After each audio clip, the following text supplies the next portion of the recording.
Boa tarde, meus irmãos e irmãs. Estamos em mais um estudo desta tarde de sábado a ser realizado, onde o tema é o capítulo 13, versículos 1 e 9. Em nome da Fraternidade Espírita Paulo de Tarso, essas reuniões são realizadas e com a bênção de Deus, como nós começamos sempre com a oração, vamos elevar o pensamento a Deus,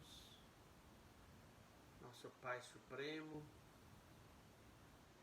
que sabe das nossas necessidades e limitações do Espírito, que nos ampare, que nos abençoe nesta prova coletiva que estamos atravessando, nos dando paciência, calma, para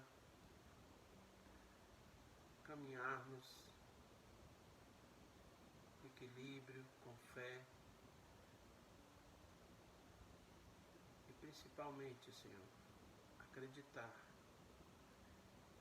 que nunca nos faltará este amparo e esta bênção diante da sua misericórdia infinita para com seus filhos, que somos nós, pecadores, e que precisamos sempre não só ler, mas principalmente assimilar os ensinamentos contidos no Evangelho e as mensagens contidas dentro dele, que é este farol que ilumina o nosso caminho, as nossas vidas. Que assim seja. Meus irmãos, boa tarde a todos. Como eu disse na prece, o capítulo é Não saiba a vossa mão esquerda o que dê a vossa mão direita. É uma mensagem narrada pelo evangelista Mateus, que tem o título Fazer o bem sem ostentação. Vamos à leitura. Tende cuidado em não praticar as boas obras diante dos homens, para serem vistas, pois do contrário, não recebereis recompensa de vosso Pai que estás nos céus. Assim, quando derdes esmola, não façais tocar a trombeta diante de vós, como fazem os hipócritas nas sinagogas e nas ruas, para serem louvados pelos homens.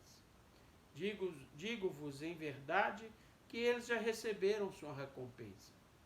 Quando derdes esmola, não saiba a vossa mão esquerda o que faz a vossa mão direita, a fim de que a esmola fique em segredo.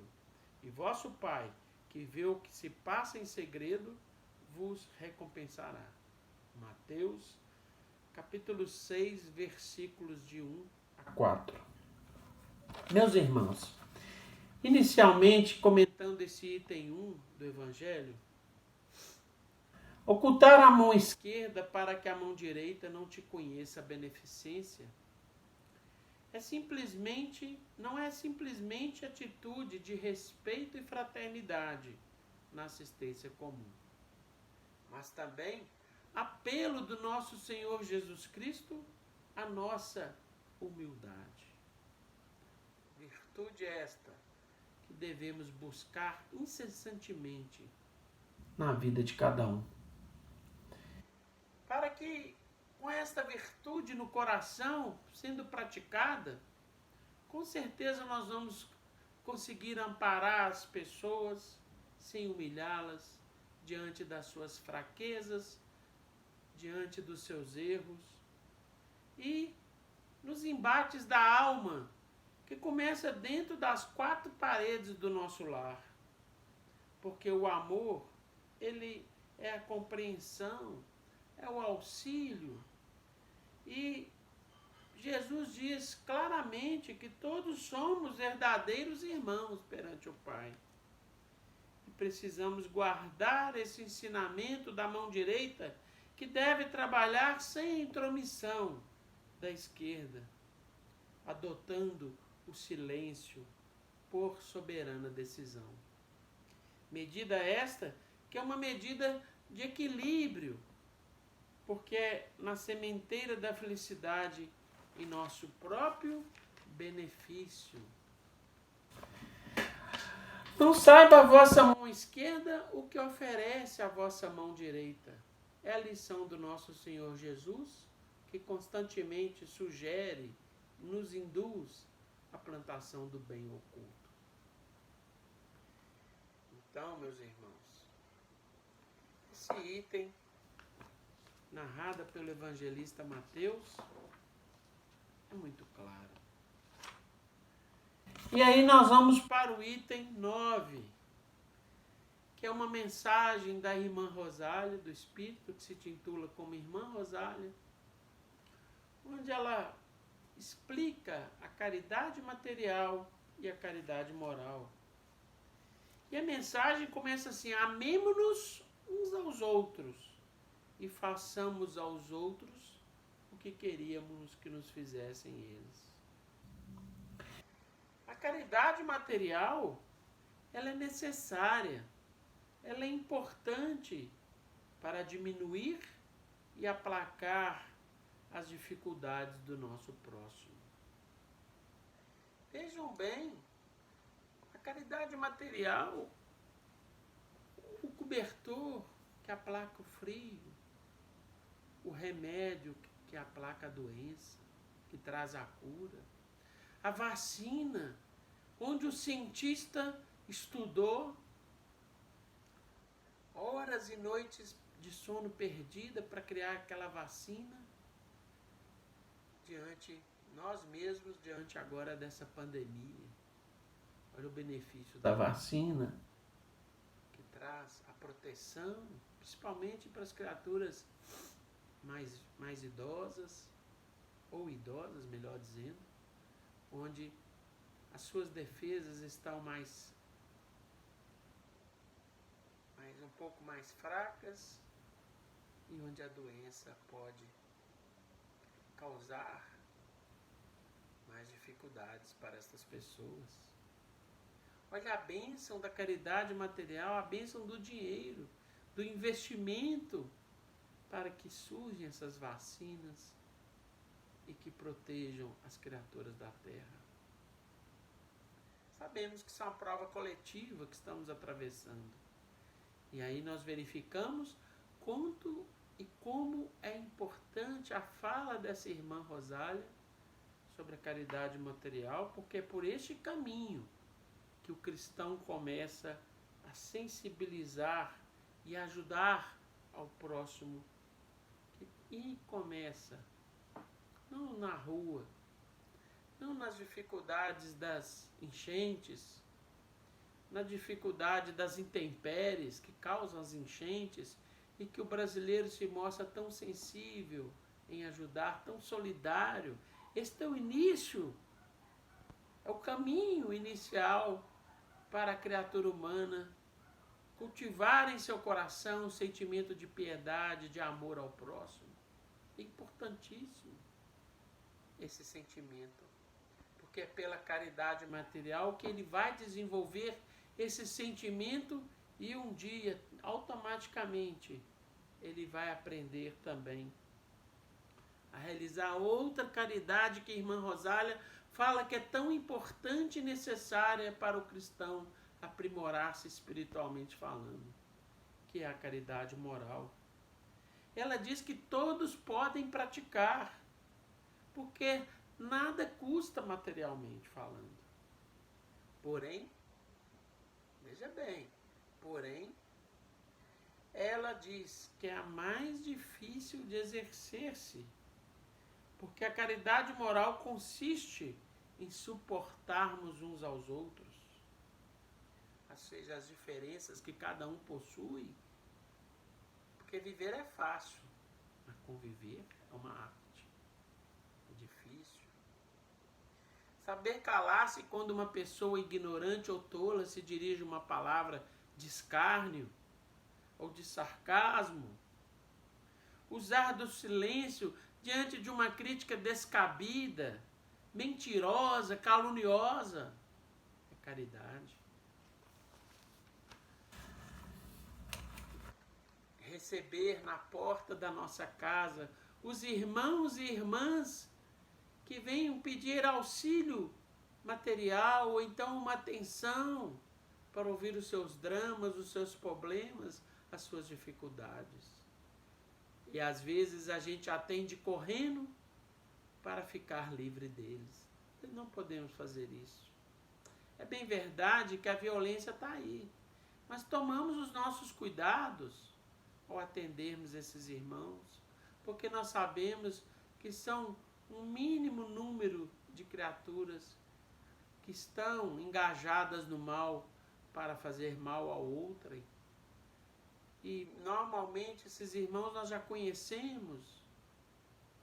Existem irmãos que são tão dignos em pedir que às vezes pedem para varrer a sua porta, pedem para limpar o mato do seu jardim, para poder ter direito de receber algum auxílio. Dignidade, trabalho, buscando trabalho, né? Nos ensinam, nos dão essa lição. E outra virtude importante, que nós sabemos que está lá na carta aos Coríntios, que Paulo, o apóstolo dos gentios, que a caridade é paciente. E nós devemos ter paciência com esses irmãos.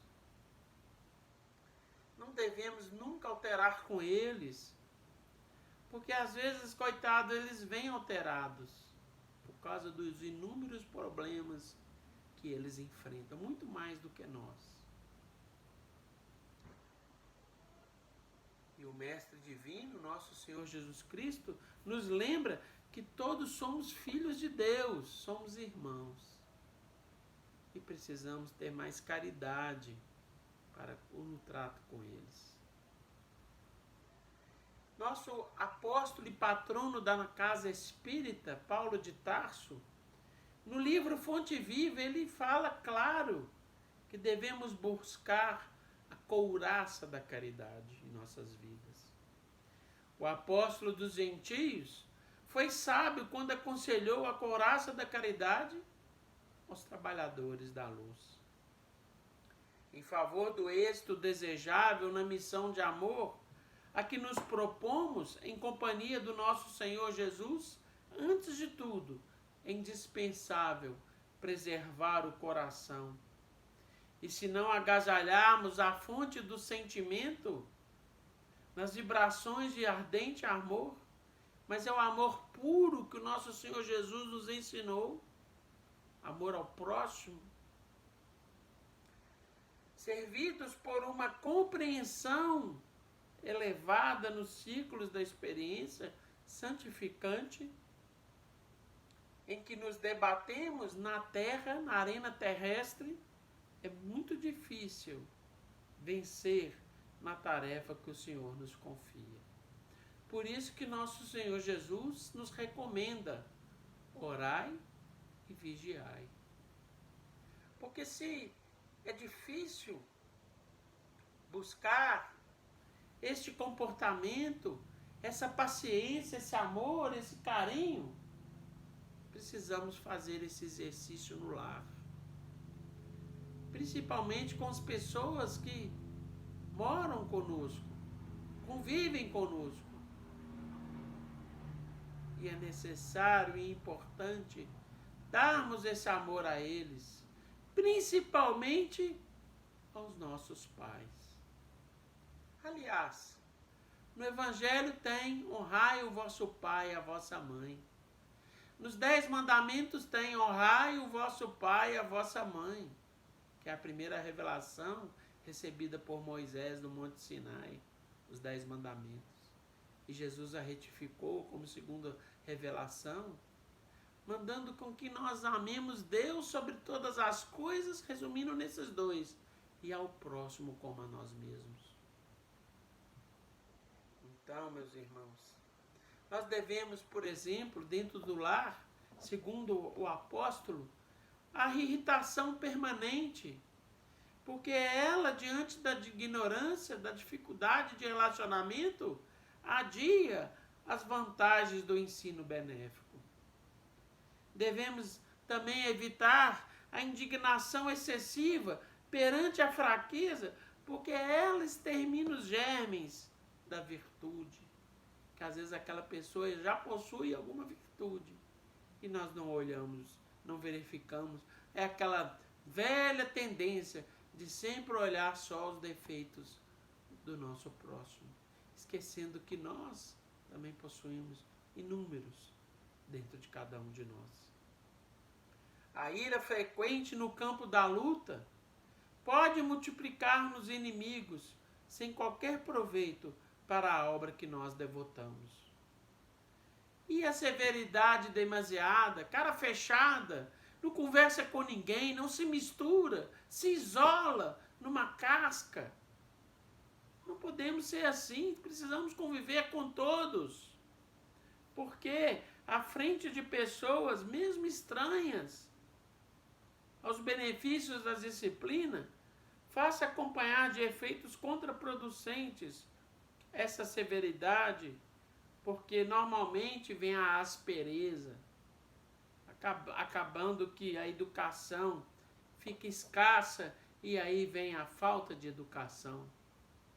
Porque nós não vamos corrigir ninguém a não ser pelo nosso esforço próprio, individual, como está no Evangelho. Reconhece-se o verdadeiro cristão, aquele que se esforça para domar as suas más inclinações.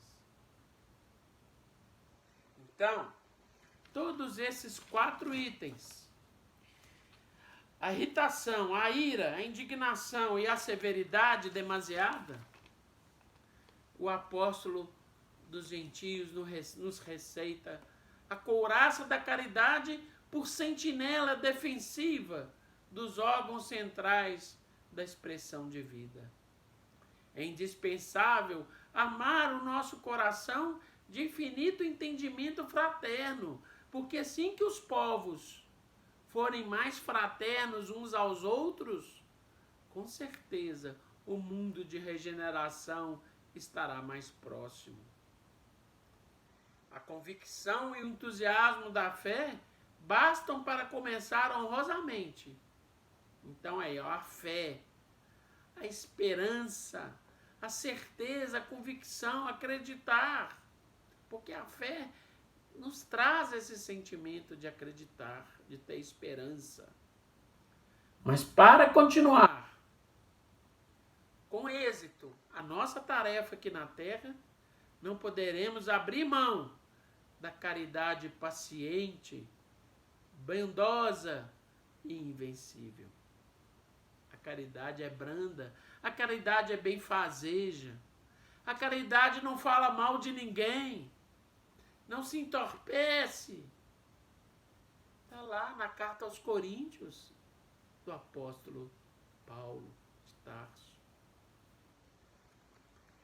E meus irmãos e irmãs, no livro Pensamento e Vida de Emmanuel, existe também uma página, aliás é a lição 30 do livro, é a última do livro, que me chamou muita atenção, porque se caridade é amor, como nosso Senhor Jesus Cristo nos ensinou e nos ensina, com seus inúmeros exemplos de amor, com o próprio patrono da casa que frequentamos, o apóstolo Paulo, que de perseguidor passou a ser perseguido, que levou a boa nova aos 4 cantos do mundo, com esforço, com dedicação, foi açoitado inúmeras vezes, foi preso inúmeras vezes, e escreveu as cartas, espalhando a semente do Evangelho, como Cristo, nosso Senhor Jesus, o pediu. Porque ele era o vaso escolhido, como ele disse a Ananias. Quando pediu a Ananias para ir ao encontro de Saulo, para tirar as escamas, porque Saulo ainda não era o convertido de Damasco. Ele ali estava se iniciando uma transformação interior dentro dele. E depois dos 3 anos no deserto de Palmira, onde ele ficou trabalhando, onde montou o seu tear, olha ele dignificando o trabalho, né?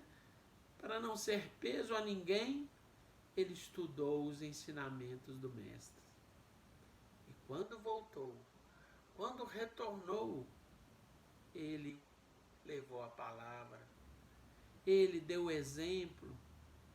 E no final da sua vida, ele afirma categoricamente, com a maior tranquilidade, com a sua consciência em paz do dever cumprido, que ele havia seguido a sua carreira, combatido com bom combate e guardando a sua fé. Então, o amor puro é o reflexo do Criador em todas as criaturas. Brilha em tudo e em tudo palpita na mesma vibração de sabedoria e beleza. É fundamento da vida e justiça de toda a lei. Surge sublime no equilíbrio dos mundos erguidos a glória da imensidade, quanto nas flores anônimas esquecidas no campo. Nele fulgura generosa a alma de todas as grandes religiões que aparecem no curso das civilizações por sistemas de fé, à procura da comunhão com a bondade celeste, e nele se enraiza todo impulso de solidariedade entre os homens. Plasma divino com que Deus envolve tudo o que é criado. O amor é o hálito dele mesmo penetrando o universo. Vemo-lo assim como silenciosa esperança do céu, aguardando a evolução de todos os princípios e respeitando a decisão de todas as consciências. Aqui eu paro, lembrando que ele respeita a nossa liberdade de agir para o bem ou para o mal. É o livre-arbítrio, porque tudo que realizamos, colhemos o resultado.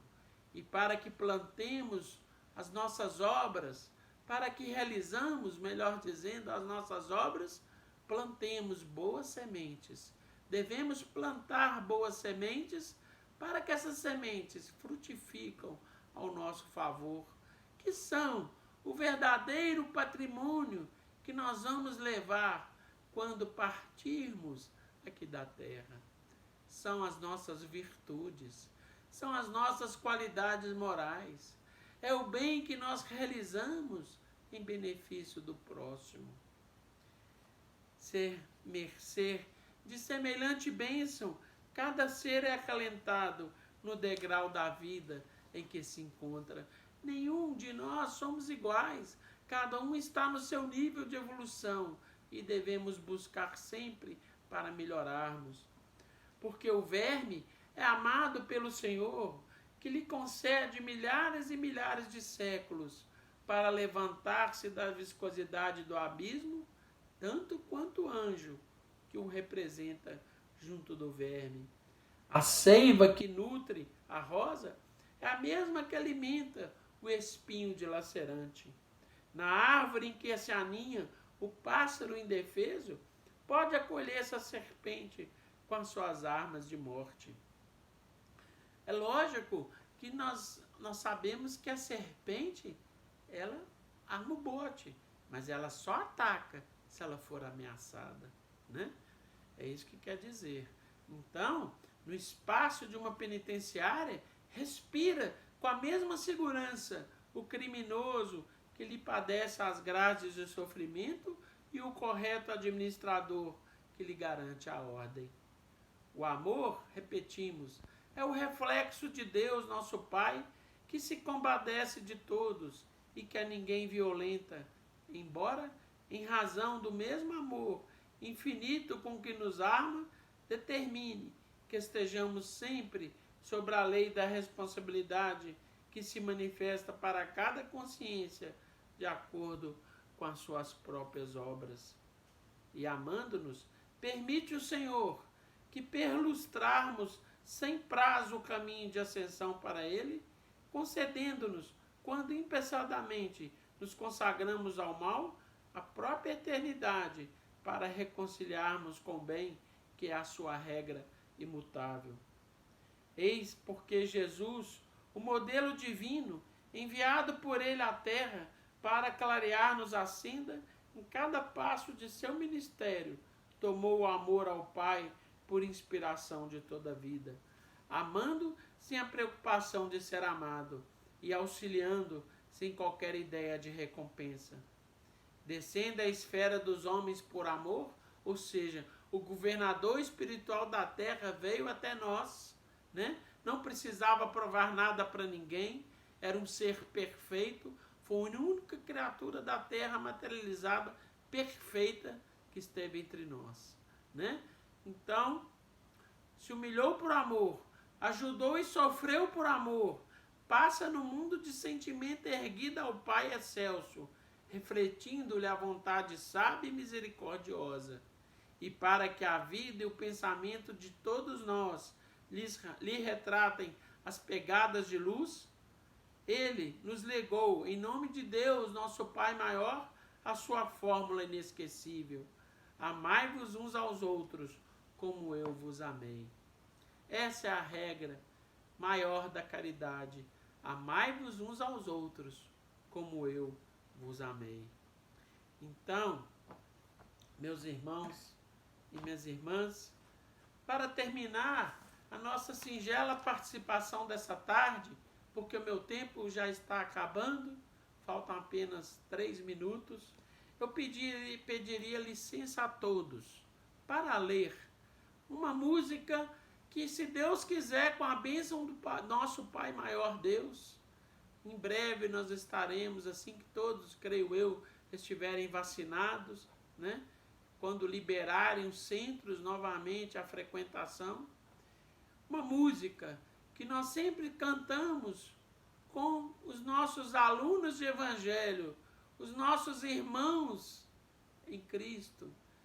E me toca lá no fundo, porque é uma música que realmente nos mostra em sua letra os efeitos da caridade em nossas vidas e nas vidas do nosso próximo. Quando a caridade chega, toda tristeza logo se vai. Quando a caridade chega, quem chorava não chora mais. Quem tinha frio já se agasalhou. Quem tinha fome já se alimentou. Quem estava só já tem companhia. Quem vive ao léu já tem moradia. Ao quem não sabia, alguém ensinou. O desalentado já se levantou. Quem estava doente até já sarou. Porque a caridade chegou. Quando a caridade chega, toda tristeza logo se vai. Quando a caridade chega, quem chorava não chora mais. Onde havia guerra já se fez paz. Os homens já se reconhecem irmãos. Onde havia treva agora é só luz. Os corações já buscam Jesus. Nos lares, nos campos, a harmonia. Cantam-se hinos de alegria. Em toda parte a felicidade. Não há salvação fora da caridade. Pois é, meus irmãos e irmãs, desculpa de estar um pouco desafinado, mas a gente tem boa vontade, né, e alegria no coração e acima de tudo, aqui é uma escola, né, até para cantar uma música a gente também aprende, porque o que está contido nela são verdadeiros ensinamentos e do poder que a caridade tem em nossas vidas. E como está no Evangelho, a mensagem máxima que nós devemos nunca nos esquecer. Não é fora do catolicismo, do protestantismo ou do espiritismo que não há salvação.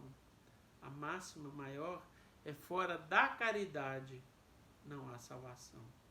Porque o bem que todos nós realizarmos vai ser sim computado na nossa ficha espiritual e nos trará uma consciência do dever cumprido.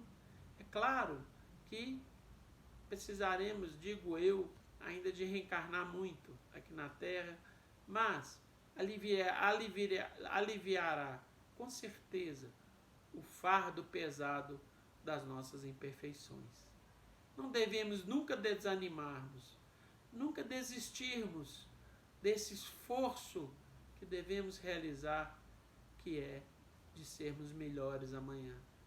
Esse é o verdadeiro tesouro que o cristão vai levar consigo debaixo do braço, o bem que realizou para o próximo. Muito obrigado, que Jesus ampare a todos. Fiquem com Deus e que Deus derrame sobre todos nós a virtude da paciência diante das dores e dos problemas que estamos enfrentando nos dias atuais. Que abençoe a todos. Fiquem com Deus.